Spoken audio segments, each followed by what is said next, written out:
Fala pessoal, tudo bem? Para vocês que ficam me perguntando lá no TikTok, lá no Instagram, ficam pedindo, né, para fazer um vídeo sobre compressores de ar condicionado. Me parece que nem são da área, né? O pessoal que geralmente me pede tem muita curiosidade, mas seja como for, hoje você vai aprender praticamente tudo, só 99% do que é, para que serve, como funciona um compressor de ar-condicionado split. Se não for inscrito, já se inscreve no canal, deixa aquele like, ó. Não se esquece, se tem interesse de se aprimorar, ou se especializar, ou adquirir uma nova profissão, vou deixar o site com os meus cursos de instalação e manutenção de ar-condicionado de 9 a 60 mil BTUs, conserto de placas de ar-condicionado split, convencional, inverter, cassete, piso-teto, enfim, até de geladeira, tá bom? Vou deixar o link aqui na descrição. Bora pro conteúdo. Bom, pessoal, para quem não entende nada de ar-condicionado, de repente você é só da área eletrônica, né, a vida toda, isso daqui é um compressor de ar-condicionado. Em especial esse é inverter, poderia ser um convencional. É que todo ar-condicionado, ele sempre vai ter duas tubulações, uma mais grossa e outra mais fina. Sempre, proporcional, claro. Esse daqui é um ar-condicionado de 24 mil BTUs, então aqui eu tenho 5 oitavos e 3 oitavos. Se fosse um ar-condicionado de 9 mil BTUs, você ia ter 3 oitavos, aliás, 3 oitavos na mais grossa e um quarto na mais fina.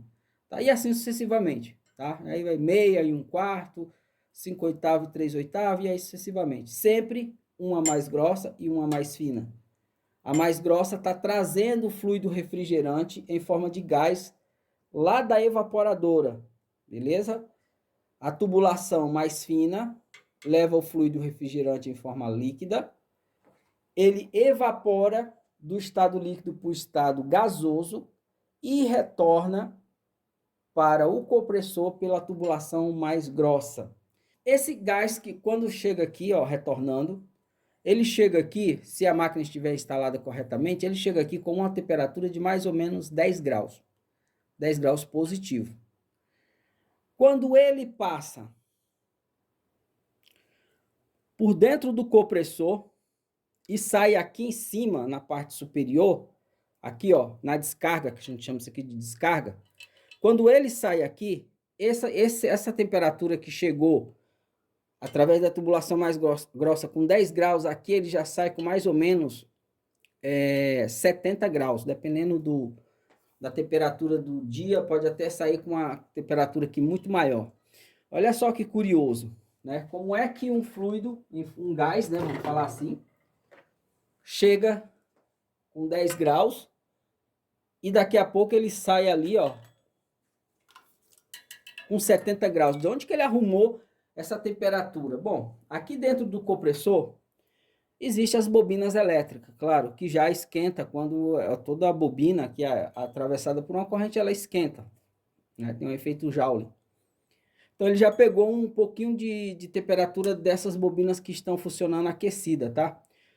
O fluido refrigerante, eles passa aqui por dentro e fica em contato direto com essas bobinas, tá bom? Que são esmaltadas, não vai ter problema. E até porque é forma de gás. Mas esse não é o caso, não vai ter problema de jeito nenhum. Legal.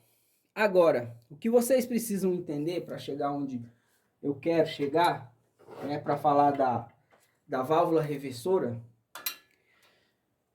entre o compressor, a descarga do compressor e até a válvula eletrônica, que é um dispositivo de expansão, esse fluido refrigerante ele ganha essa temperatura, por quê? Porque ele fica comprimido, né? Pela seguinte razão, perceba que aqui, ó, olha a grossura que esse fluido está chegando, tá?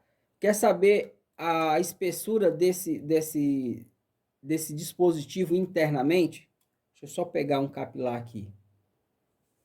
É essa espessura aqui, ó. Mal dá para você enxergar.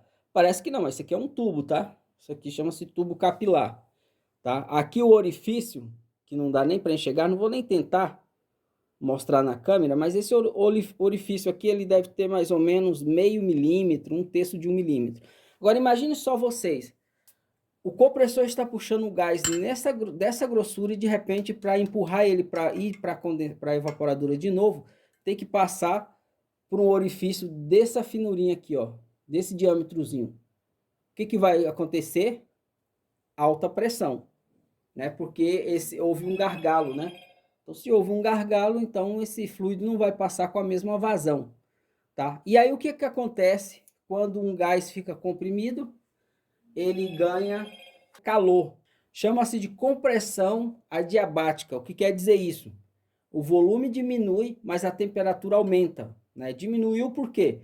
Porque todo o fluido que está chegando aqui, ele ficou comprimido, porque a saída é extremamente estreita, está totalmente incompatível com a entrada. Tem uma tubulação grossona e uma tubulação, né, X vezes menor. Então o fluido ele vai passar por um obstáculo muito restrito, então vai ficar sob pressão nesse trecho, né, da descarga até aqui. Tá? E aí o que acontece? Essa pressão faz com que a temperatura suba para 70 graus ou até mais. Daí o que acontece? Essa pressão, esse gás aquecido, ele não pode ir para a evaporadora quente desse jeito, muito menos passar pelo dispositivo de expansão quente assim. O que ele faz? Ele vai para o condensador aletado. Não é assim, tá, pessoal? Isso aqui é só não faz de conta, tá? O trocador de calor de um ar-condicionado é bem mais complexo. Certamente você deve ter visto como é que é. Ele é parecendo um radiador de um carro. Isso aqui é só para ilustrativo, né? Então ele vem para cá, né? Antes de passar pela válvula reversora, pela válvula eletrônica ou capilar, ele passa por aqui e aqui tem aquele ventilador que vocês sabem, o ventilador da condensadora para arrancar esse calor, para que esse fluido ele chegue aqui na válvula de expansão com a temperatura mais baixa possível.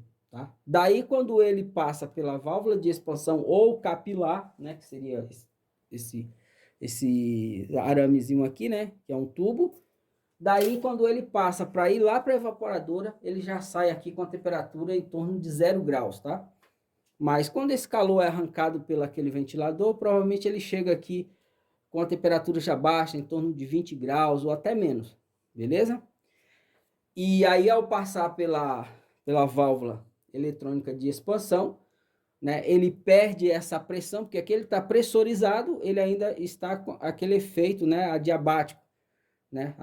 Todo o gás, todas as moléculas, quando se sentem comprimidas, elas aquecem, né? Mas aí o calor foi retirado, passa por aqui, ela perde esse calor novamente e segue lá para a evaporadora para pegar mais calor do ambiente, retornar e refazer o ciclo.